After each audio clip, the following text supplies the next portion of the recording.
Hello guys, कैसे हो आप सभी? गुड इवनिंग हर किसी को। उम्मीद करता हूँ सभी अच्छे होंगे, कुशल होंगे और खुशहाल होंगे। तो चलिए आज का सेशन अपना स्टार्ट करते हैं और आपका एक बार फिर से मेरे अपने YouTube channel learning by doing में आपका स्वागत करता हूँ। आप लोगों ने अभी तक हमारा चैनल सब्सक्राइब नहीं किया, चैनल को सब्सक्राइब कीजिए और बेल आइकन को प्रेस कीजिए। तो चलिए सेशन को स्टार्ट करते हैं अपने हिंदू ट्यूटोरियल डिस्कशन को। सबसे पहले टाइम टू लर्न। अभी भी अगर कोई सो रहा है तो जाग जाओ, ये समय है कुछ सीखने का, कुछ करने का, कुछ समझने का और कुछ आगे बढ़ने का। तो जो हमारा स्लोगन है, वी लर्न वी ग्रो। हम पढ़ेंगे और हम डेफिनेटली पढ़ेंगे, क्योंकि हम पढ़ें और हम आगे बढ़े ना, हो नहीं सकता। तो इसलिए हम पढ़ेंगे भी और आगे बढ़ेंगे भी। तो चलिए, आप लोगों ने अभी तक हमें ट्विटर पे फॉलो नहीं किया तो आप लोग हमें ट्विटर पे फॉलो कर लीजिए। यूट्यूब चैनल को सब्सक्राइब नहीं किया तो चैनल को सब्सक्राइब कीजिए और बेल आइकन को प्रेस कीजिए। टेलीग्राम ग्रुप को भी आप लोगों ने अभी तक ज्वाइन नहीं किया हुआ है तो ज्वाइन कर लीजिए। और अगर आपके पास में कोई सजेशन या कोई फीडबैक है जो आप हमसे शेयर करना चाहते हैं तो वो आप हमें जीमेल के ऊपर सेंड कर सकते हैं। तो बात की जाए आज के पॉजिटिव थॉट, मोटिवेशनल थॉट और एक ऊर्जावान शक्ति की। सफलता हमारा परिचय दुनिया को करवाती है और असफलता हमें दुनिया का परिचय करवाती है। क्या कहा जा रहा है? कहा जा रहा है जब हम सफल होते हैं ना तो दुनिया हमें पहचानती है, और इन केस जब हम असफल होते हैं तो हम दुनिया को पहचानते हैं कि वो हमें किस दृष्टिकोण से, किस नजरिए से और किस भाव से वो हमें देखते हैं, वार्तालाप करते हैं। Success introduce us to the world and failure introduces us to the world. दोनों ही एक दूसरे का परिचय करवाते हैं। फर्क इतना होता है, एक बार जो वर्ड है, संसार है, जो दुनिया है वो आपको पहचानती है, दूसरी बारी में आप उसको पहचानते हो। चलिए अपने सेशन को स्टार्ट करते हैं वो कैब के साथ में। तो आज की पहली वो कैब है बिगुइलिंग, आकर्षक, चार्मिंग और enchanting, often in a deceptive way. काफी आकर्षक है वो, काफी अट्रैक्टिव है, चार्मिंग। पहली मतलब जुठलाना, किसी चीज का स्वीकार ना करना या फिर उसको अगेंस्ट में बोल देना कि नहीं, मैंने तो ऐसे किया ही नहीं, मैं कल गया ही नहीं था उससे मिलने, कैसे कह सकते हो मैं गया था उससे मिलने। एकदम सामने वाले के ऊपर उल्टा पड़ जाना। हाँ, मैं तो हमेशा यही रहता हूँ। Often appearance fail to give a true impression of something। लेकिन जब देते हो आप हाव भाव तो आप इतनी ज्यादा एक्टिंग अच्छे से नहीं कर पाते ना।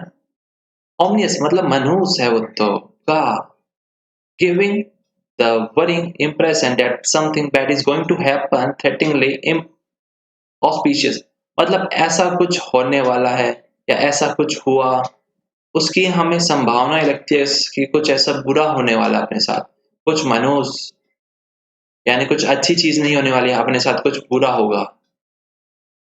अप एंड मतलब समाप्त कर गया, कोई चीज थी वहां पे और वो अब सब कुछ तबाह हो गया। सेट और turn something on it's and और अपसाइड डाउन। इंटेंस मतलब अत्यधिक, ऑफ एक्सट्रीम फोर्स, डिग्री और strength.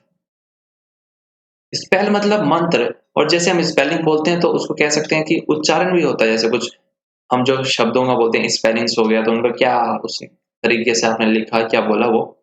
An ability to control or influence people as though one had magical power over them। खास तौर पे एक ऐसी शक्ति आपके अंदर, आपके बोलने की कला, आपके लिखने की कला में, कि आप सामने वाले को अपने प्रभाव में ले लेते हो, यानी इन्फ्लुएंस कर देते हो उसे, और या फिर सामने वाले को जो कंट्रोल होता है वो आपके पास आ जाता है। अक्सर देखा जाता है इश्क में यही होता है। हैमलेट मतलब छोटा सा गांव, कस्बा कह सकते हो। A small settlement, generally one smaller than a village and strictly in Britain one without a church. Devastating मतलब हानिकारक, काफी नुकसानदेह है। हाईली डिस्ट्रक्टिव और डैमेजिंग, काफी नुकसान, विनाशकारी, तो उसे हम क्या बोलेंगे, डिवास्टेटिंग। लैंडस्लिप, भूम बिछल, अनदर टर्म फॉर लैंडस्लाइड, यानी जो मिट्टी जो गिरती है ऊपर से। आसान शब्दों में समझाऊं तो कि जब मिट्टी जैसे ऊपर से गिरती है, जो लैंड स्लाइडिंग जो हमने सुना, उसी को क्या कहते हैं, लैंड स्लिप, यानी ऊपर से स्लिप होके जमीन नीचे आ रही है। prone मतलब अधोमुख, likely or liable to suffer from, do or experience something unpleasant or regrettable। या तो ऐसी संभावना है और यह ऐसा हमें लगता है, अनुमान है, या हमारा ऐसा पुराना जो एक्सपीरियंस है कि ऐसा कुछ बुरा होने वाला है, कि ऐसी कोई दुर्घटना यहाँ पे हो सकती है। prone to attack। इनकॉर्पोरेट मतलब सम्मिलित करना, take in or contain something as a part of a whole or include, किसी चीज को शामिल करना, मतलब आप अपने डाइट में क्या क्या चीजें शामिल करके खाते हो, वो डिपेंड करता है। स्पिरिट मतलब साहस, आप कितने साहसी हो, आप अपनी गर्लफ्रेंड से किस प्रकार से तरह तरह के बहाने मार के भी आप बच जाते हो और वो आपके ऊपर शक नहीं कर पाती, तो उसका मतलब कितने साहसी हो, कितना स्पिरिट है आपके अंदर। द प्रिवेलिंग और टिपिकल क्वालिटी, मोड और attitude of a person, group और पीरियड ऑफ टाइम। कंटेस्टेशन मतलब प्रतिवाद, द एक्शन और प्रोसेस ऑफ डिस्प्यूटिंग और आर्गुइंग, मतलब कोई चीज के ऊपर झगड़ा चल रहा है और उसके ऊपर आप तर्क वितर्क दिए जा रहे हो, आर्गू किए जा रहे हो। ब्रस्ट मतलब विस्फोट होना, break open or apart suddenly and violently, especially as a result of an impact or internal pressure। कहा जा रहा है कि कोई जो ब्रस्ट यानी विस्फोट होते हैं, कई बार जैसे हमने सुना होगा, टायर फट गया मेरे साइकिल का, मेरे बाइक का, मेरे BMW का, मेरी ऑडी का, क्या हो गया, ब्रस्ट टायर हो गया। इस वजह से उसके अंदर प्रेशर था जो बाहर निकल के आ गया सामने, कि मैं था, देख लो, कर लो जो करना है। इरोजन मतलब कटाव, किस चीज का, मिट्टी का। द प्रोसेस ऑफ इरोडिंग और being eroded by wind, water और अदर नेचुरल एजेंट, किस कारण से हो सकता है, हवा से, पानी से, और बहुत सारे नेचुरल तत्व हो सकते हैं उसके पीछे के। एपेटस मतलब उपकरण, औजार, the complex structure of a particular organization or system, और या फिर जो है आपका ऑर्गेनाइजेशन का स्ट्रक्चर है वो किस प्रकार का है। तो मतलब नक्काशीदार, cut a hard material in order to produce an object design और इंक्रिप्शन। कर्व जैसे काफी बार आपने सुना होगा, उस फोन के डिजाइन में कर्व है, काफी अट्रैक्टिव लगता है, पसंद आता है। कंस्ट्रेंट मतलब व्यवस्था, ए लिमिटेशन और रिस्ट्रिक्शन, खास तौर पे कंस्ट्रेंट यानी विवश कर दिया जाता है कि आपका इतना ही दायरा है, आप इतने में ही रहोगे, इससे इधर भी नहीं देखना, यानी करता इतनी है तो इतनी है, इधर नहीं घुमानी। तो आज का जो आर्टिकल है उसको स्टार्ट करते हैं। अब वो क्या हम सीख चुके हैं, तो आज का आर्टिकल है, उसका टाइटल है बैलेंसिंग प्रायोरिटीज, यानी जो हमारी प्राथमिकताएं हैं उसको भी बैलेंस करके चलना है कि क्या हमारे लिए जरूरी है, क्या हमारे लिए जरूरी नहीं है। हर चीज का एक बैलेंस होना चाहिए, एक इक्वल लेवल होना चाहिए, एक समान लेवल होना चाहिए और एक समान दर्जा होना चाहिए। जिस प्रकार से लाइफ में फ्रेंड्स, फैमिली, गर्लफ्रेंड, बॉयफ्रेंड, हर किसी की अपनी अपनी एक अहमियत होती है, उसी प्रकार से यहाँ पे जो आर्टिकल है उसमें भी कुछ बताया गया है। तो आइए जानते हैं किसकी अहमियत बताई जा रही है इसमें। Development goals must be pursued without breaching environmental regulations, यानी जो हमारे विकास के जो मुद्दे हैं, जो गोल है, जो उद्देश्य है, उनको परस्यू किया जाना चाहिए, यानी उनको हासिल करना चाहिए, लेकिन बिना उल्लंघन किए जो एनवायरमेंट के रूल्स और रेगुलेशंस हैं, यानी जो पर्यावरण को बिना नुकसान पहुंचाए, कि ऐसा काम हमें करना चाहिए। फोरकास्ट यानी जो भविष्यवाणी है, गुड और normal monsoon are often beguiling and belie the ominous, कि इस बार जो हमारा मानसून है, जो वर्षा है, जो बारिश है, अच्छी होगी और सामान्य होगी। Are often beguiling and belie the ominous, यानी वो लगती है क्या, एक प्रकार से हमें झूठा आकर्षण है अपना। This year the annual floods that upend the Brahmaputra Valley have been followed by intense spell along the Konkan coast। कहा जा रहा है इस साल जो बाढ़ आई उसने तबाह कर दिया, बर्बाद कर दिया, खत्म कर दिया ब्रह्मपुत्र की जो वैली थी, घाटी थी, वो फॉलोड बाय इंटेंस और अत्यधिक, खास तौर से कोंकण कोस्ट को भी इसने नुकसान पहुंचाया, and Mumbai and now Kerala, और अब बारी आ गई है केरला की, विच until the end of last month recorded a slight deficit, जो दर्ज किया गया पिछले महीने तक एक स्लाइड हल्का सा डेफिसिट, यानी उसमें कमी। द लैंडस्लिप यानी जो लैंडस्लाइड हुई है कहाँ पे, इदुक्की में, that has so far claimed 22 lives and rendered several homeless, यानी 22 लोगों की जान जा चुकी है इसमें और बहुत सारे लोग बेघर हो गए हैं। follows from a continuing spell of heavy rains in Kerala, और ये लगातार जारी है क्योंकि केरला के अंदर लगातार बारिश होती ही जा रही है। Most districts, जो बहुत सारे जिले हैं, have received 3 or 4 times more than what is normal. कहा जा रहा है जितनी नॉर्मल होती है ना, अगर 100 होना तो उसके 3 से 4 गुना यानी 300 से 400 बारिश हुई है यहाँ पे लास्ट ईयर टू, और ऐसा ही पिछले साल हुआ था।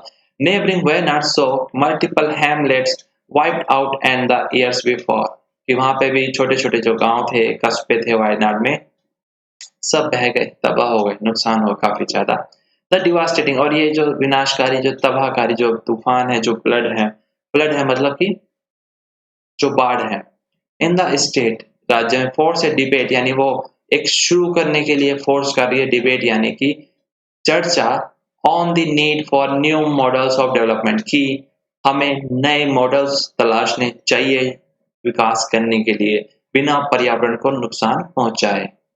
लैंडस्लाइड्स और landscapes in the western Ghats have a history, यानी भूस्खलन का होना वेस्टर्न घाट में ऐसा इतिहास रहा है और रहेगा अगर हम नहीं सुधरते हैं तो। फॉलोइंग द 2018 फ्लड्स, देखा जाए 2018 की जो बाढ़ से, डेटा जो मिला हमें जियोलॉजिकल सर्वे ऑफ इंडिया का शो करता है, दिखाता है कि Kerala had experienced 67 major landslide events and several minor ones from 1961 से 2013 तक, कि लगभग 67 बहुत बड़ी लैंडस्लाइड यानी भूस्खलन हुए हैं और कुछ छोटे मोटे 1961 से लेकर 2013 के दौरान। एक काफी बड़ा और दुखद और विनाशकारी एक आंकड़ा है। As part of a national, और ये एक हिस्सा है national landslide susceptibility mapping programme का, the agency map several state in the western Ghat, उसने, ये जो एजेंसी है, इसने बहुत सारे स्टेट्स यानी राज्यों को चिन्हित किया वेस्टर्न घाट में, नॉर्थर्न ईस्टर्न स्टेट में, जम्मू और कश्मीर में एंड उत्तराखंड, इसलिए to assess how vulnerable that, कितने ज्यादा हद तक उनको नुकसान पहुंच सकता है अगर ऐसा कुछ होता है, तो ये सब चीजें उन्होंने जानी और परखी है वहां पे। नियरली लगभग 13,000 स्क्वायर किलोमीटर वर मैप अंटिल 2018, 13,000 स्क्वायर किलोमीटर का जो एरिया है वो उन्होंने चिन्हित कर चुके हैं वो 2018 तक, and 6,000 were to be covered in 2019-20 in Kerala, और 6,000 का जो स्क्वायर किलोमीटर का एरिया है वो कवर हो गया 2019-20 में इन केरला में ही। According to the programme website के हिसाब से nearly 13 of the states 14 districts were prone to landslide, लगभग आसपास 13 जो राज्य हैं उनके 14 जिले वो बहुत ज्यादा खतरनाक स्थिति में है, यानी यहाँ पे कभी भी लैंडस्लाइड हो सकता है। And what made Kerala particularly vulnerable was the high population density, और क्या चीज ऐसी है केरला को जो वहां पे सबसे ज्यादा नुकसान होने की और विवश करती है, वहां की जनसंख्या का अधिक होना, ओवर 800 पर square kilometre compared to other states that also face high landslide risk. The objective और जो उद्देश्य है NLSM maps is to help state and district authorities incorporate the risk of landslide into zoning laws. ये जो राज्य हैं और जो जिले के जो अधिकारीगण हैं और जो अधिकारी लोग हैं वहाँ के, उनको सम्मिलित करना उस रिस्क से बचाने के लिए जहाँ पे ज्यादा हो सकती है संभावना कि लैंडस्लाइड यानी भूस्खलन वहाँ पे हो। However, हालांकि just as in the case of earthquake, zonation maps or for that matter any exercise to scientifically ascertain the risk from natural hazards to a region, कहा जा रहा है कि जैसे केस होता है जो भूकंप जब आता है, जो जोनेशन मैप्स यानी जो होते हैं कि यहाँ पे इतना ज्यादा आएगा, यहाँ पे कम आएगा, ये बहुत ज्यादा क्रिटिकल जोन है, ये कम क्रिटिकल जोन है, ऑरेंज है, ये रेड है, इस प्रकार के जो वहाँ पे जो मैपिंग की जाती है, और फॉर डेट मैटर्स, और उस मैटर्स के लिए यानी उस काम के लिए एनी एक्सरसाइज यानी जो कदम उठाए जाते हैं टू साइंटिफिकली असर्टेन यानी वैज्ञानिक के दृष्टिकोण से कि यहाँ पे कितना ज्यादा रिस्क है नेचुरल यानी जो हमारी प्राकृतिक आपदाएं हैं उससे इस इलाके को, इस रीजन को। These laws are barely implemented in the right spirit, और ये जो नियम कायदे और जो कानून होते हैं ये बहुत बेयरली यानी रेयरली ही इम्प्लीमेंट किए जाते हैं पूरे साहस के साथ में। And this is not unique to Kerala, और ऐसे नहीं है कि ये केवल केरला की बात है। The details might very but it is now beyond contest that India is living in A climate normal. ये जो डिटेल्स है हो सकता है थोड़ी बहुत वेरी कर जाए यानी ऊपर नीचे हो जाए, लेकिन इट इज नाउ बियॉन्ड यानी ये हमारे जो बियॉन्ड है यानी जो हमारी पावर है उसके बाहर जाके कंटेस्ट कर रहे हैं that India is living in a new climate normal, कि भारत रह रहा है एक नए क्लाइमेट नॉर्मल में। फ्रिक्वेंटली हाई इंटेंसिटी बर्स्ट, और अक्सर जो देखा जाता है हाई इंटेंसिटी जो विस्फोट होते हैं ऑफ रेन विल को exist along with long dry spell, वहां पे भी हो जाते हैं जहां पे लंबे समय से सूखा पड़ा हुआ आ रहा था। इट हैज इमर्ज, और ये सब चीजें हमें स्टडी से of Kerala topography that quarrelling and unscientific cutting of slopes into hills aggravated the risk of soil erosion, यानी लड़ाई झगड़े में और बिना वैज्ञानिक दृष्टिकोण के जो वहां पे कट कर दिए जाते हैं स्लोप्स, यानी जो चट्टानों को, पहाड़ों को, पर्वतों को, पेड़ों की जो कटाई की जाती है, हिल्स यानी पठार के ऊपर यानी जो पर्वत होते हैं वहां पे, यह बढ़ा रहा है खतरा भूस्खलन का, मिट्टी के कटाव का। Operationalizing the state disaster management apparatus, अगर बात की जाए ऑपरेशंस की, जो राज्य के डिजास्टर आपदा प्रबंधन के जो उपकरण हैं, जो ऑर्गेनाइजेशन है वहां की, and allocating funds for preparedness are key policy responses, और जो आपदा के संदर्भ में कि आप कितने तैयार हो वो निर्भर करता है आपका कितना फंड उसके लिए एलोकेट किया गया है। But Kerala also must double down on enforcing regulation and observing zoning laws as well as ensuring that slopes curve into hilly terrain have adequate provision for draining water। लेकिन केरला को साथ ही साथ डबल डाउन करना चाहिए enforce regulations के ऊपर की, यानी एक सख्त कानून वहां पे लागू जो बने हैं, अगर नहीं बने हैं वहां पे लागू करने चाहिए। ऑब्जर्व करना चाहिए यानी किसी चीज के ऊपर अपने निगरानी रखनी चाहिए। Zoning laws as well as ensure, और साथ ही साथ यह भी आश्वस्त करना चाहिए कि जो स्लोप्स हैं curve into hilly terrains have adequate provisions for draining water, कि अगर आप वहां पे कुछ भी कर रहे हो, पर्याप्त मात्रा में वहां पे जो नाले, नदियां, तालाब का जो पानी है उसके लिए एक व्यवस्था बराबर में होनी चाहिए। ऐसा नहीं है आप केवल अपने फायदे के लिए हर किसी चीज को नजरअंदाज करते हुए चले।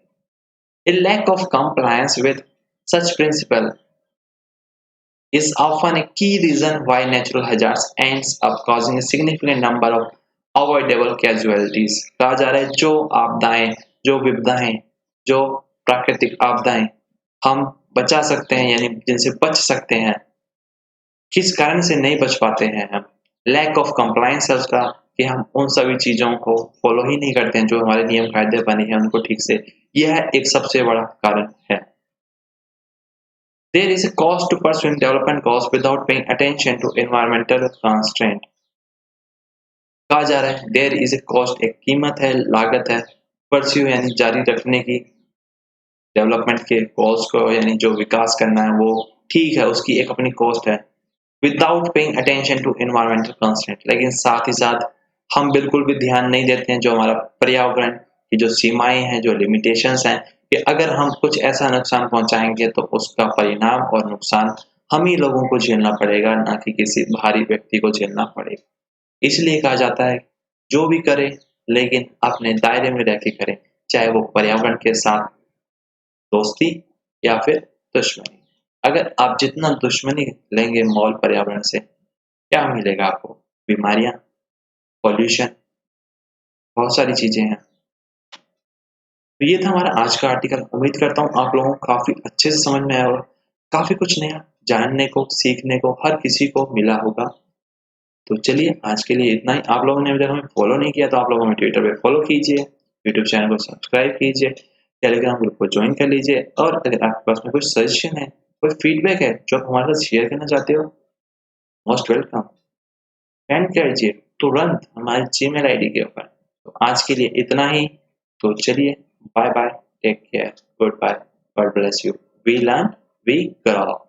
हम पढ़ेंगे और हम डेफिनेटली बढ़ेंगे।